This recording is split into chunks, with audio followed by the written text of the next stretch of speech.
En début de semaine, entre deux décrets autorisant la suspension de l'aide américaine à l'Ukraine, entre autres, Donald Trump déclarait ceci. Nous cherchons à trouver un accord avec l'Ukraine selon lequel ils apporteraient en garantie leurs terres rares et d'autres choses en échange de ce que nous leur donnons.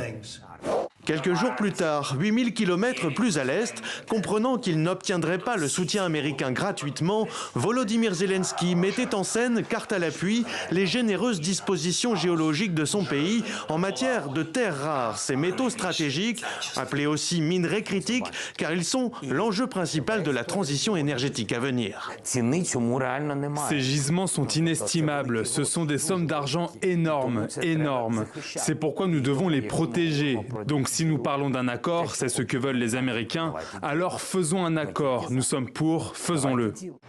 Ces gisements dont parle Volodymyr Zelensky regorgent de ces minerais, lantane, cérium, europium, terbium, un ensemble d'une vingtaine de métaux que l'on retrouve dans le célèbre tableau de Mendeleïev, auquel on peut ajouter aussi le lithium, le titane ou encore le graphite. Des matériaux indispensables pour les téléphones portables, les batteries électriques, les missiles et pour toute l'industrie des nouvelles technologies et du numérique, les GAFAM et autres Tesla qui participent de la puissance américaine. Problème pour Washington, ces minerais demandent de lourds investissements car ils sont difficiles à extraire et à traiter, d'où leur nom de terres rares. Et dans ce domaine, pour l'heure, c'est la Chine qui domine. Trump veut des terres rares parce que l'économie américaine dépend fortement des sources chinoises en la matière.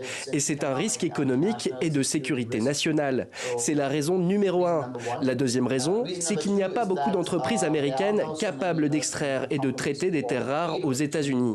Et la troisième raison, c'est qu'il y en a en Ukraine. Trump veut éviter que les Chinois ne s'emparent des terres rares en Ukraine et n'y construisent des mines et des raffineries.